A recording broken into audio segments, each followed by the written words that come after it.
Hello, my name is Pooja. Welcome to a new episode of Around the World. The first thing that comes to our mind when we hear the name of New Zealand is the game of cricket.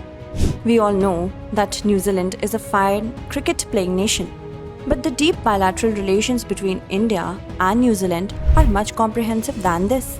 Historically, the political, economic, academic, and cultural relations between India and New Zealand have been formed and developed since British India. Both India and New Zealand are member countries of the Commonwealth and share a culture of parliamentary democracy. The Indian diaspora in New Zealand is largely concentrated in Auckland, Wellington, and Waikato, which mainly belongs to the business class of Punjab and Gujarat.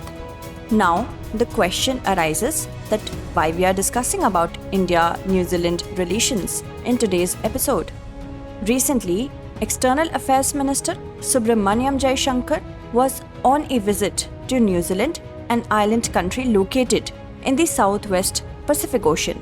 During this visit, he met New Zealand Prime Minister Jacinda Ardern and Foreign Minister Nanaia Mahuta and discussed various issues. During this period, it was reported in the media that the relations between the two countries are not going well. Therefore, let us try to understand the reasons due to which it was reported in the media that the relations between the two countries are not going well. Actually, during his visit to New Zealand, S. Jaishankar met his counterpart Nanaia Mahuta and also addressed a press conference with Mahuta in Auckland.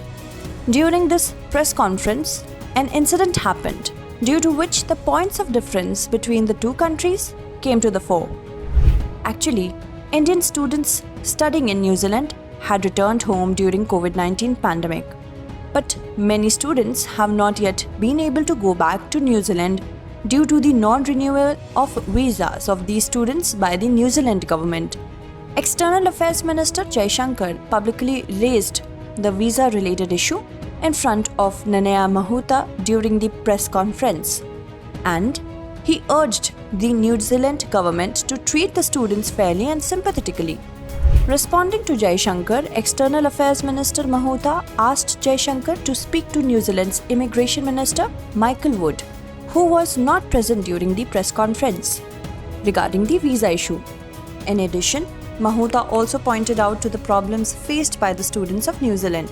During his 5-day visit, External Affairs Minister Jaishankar kept on writing about the visa-related issue on Twitter and other forums, and the same was actively reported by the media of New Zealand. The media reported that normal relations were pretended at the press conference and on other occasions, but it seemed that some problems had emerged between the governments of the two countries. It seemed that the Indian Foreign Minister was not very comfortable with India's relations with New Zealand.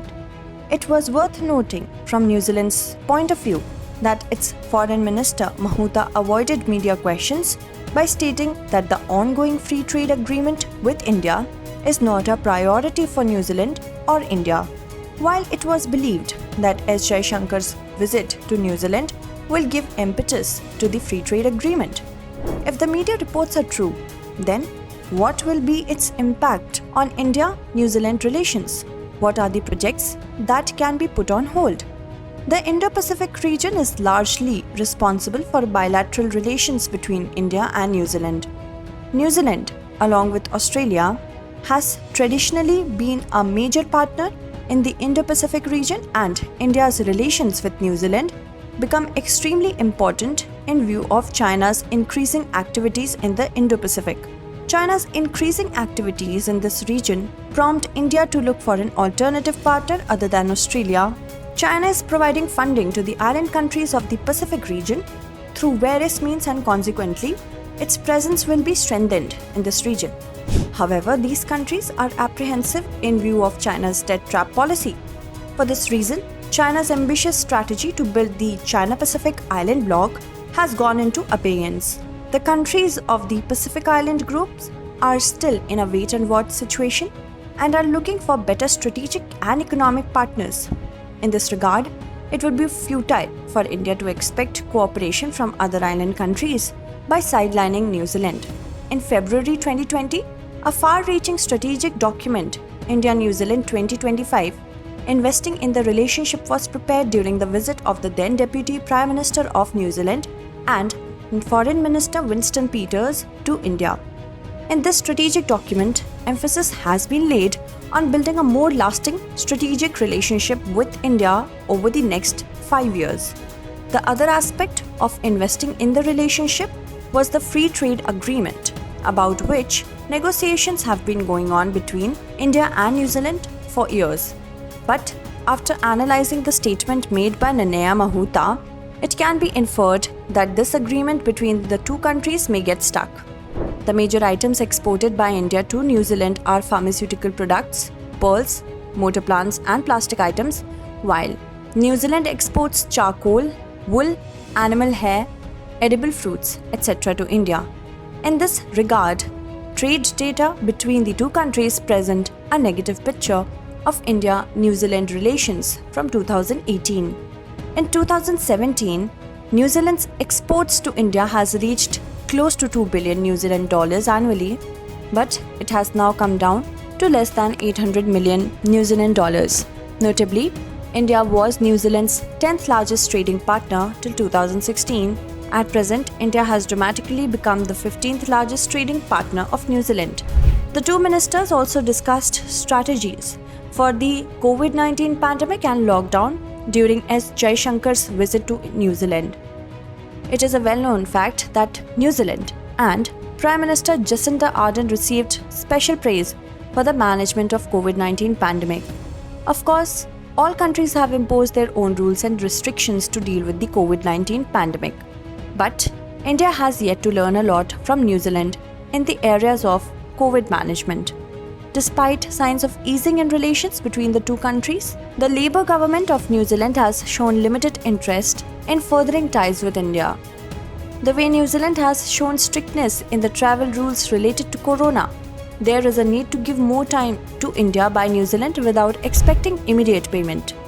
It would have been better for Prime Minister Jacinda Ardern to have expressed her desire to visit India during S. Jaishankar's visit to New Zealand. But neither Ardern nor Foreign Minister Nanaia Mahuta expressed their desires to visit India.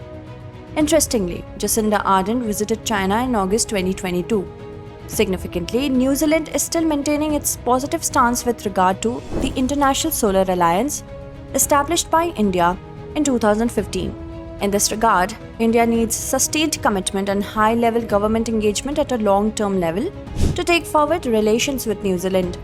Furthermore, climate action and climate justice in the Indo-Pacific region, as well as maritime security, may provide a new opportunity to revive relations between the two countries. That's all in this episode. Kindly note down the question based on today's story. Discuss India-New Zealand relations with special reference to the Indo-Pacific region.